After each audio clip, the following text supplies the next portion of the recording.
Hello mga kamads, late post, late upload kay gahagahapon nga nahitabo mga kamads di sa jumig adto sa tindahan kay mao karon ang kagahapon ang adlaw natawan charis adlaw natawan ika 1 year anniversary sa among Team Edward Burger mga kamads. So mao to ning sa jumig adto mga kamads. So sa dili pa day na mga kamads ni palit may bugas ito sa BQ kay nagplano ko manghatag og kanang ginagmay lang na pasalamat para sa ako ang mga suki o mga customer sa Team Edward Burger mga kamads na nagsuporta sa mong gamay na business. So nagkilumya na gabi mga kamads, dago sa kilo ako ang gikilo sa mga bugas. So niya na ako yung mga makaon mga kamads, giandam sa ako mga angel pan free baon na nila mga kamads. So gitagaan na po ko og pa flower bouquet sa akong isa ka staff mga kamads. Grabe na surprise ko ani mga kamads kay first time na ko natagaan og kanang gift sa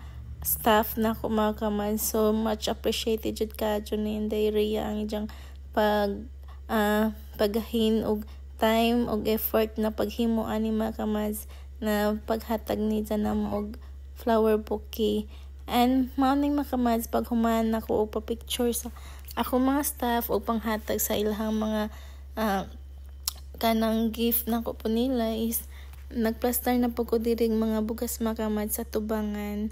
Mao ni ang ako ang pasalamat po sa akong mga suki o customer diri sa ako ang gamay na business mga kamads. So mao ni ang akong pa free pasalamat nila mga kamads. 100 above is na 1 kilo rice. And pagkahumanan na mga kamads, alas 9 is ni ato na po ko sa cultural kay na ay seminar sa food and safety about sa business mga kamads. So maning daghang tao mga kamads kay tanan ni tibok inabangga mga kamads, gamay masari-sari store man ang negosyo or bisan unsa na negosyo mga kamads, gipa-seminar mi para about sa food and safety mga kamads. So pagkagabihan na is ning ato mig-alik sa tindahan mga kamads kay nagdami sa ato nga sako.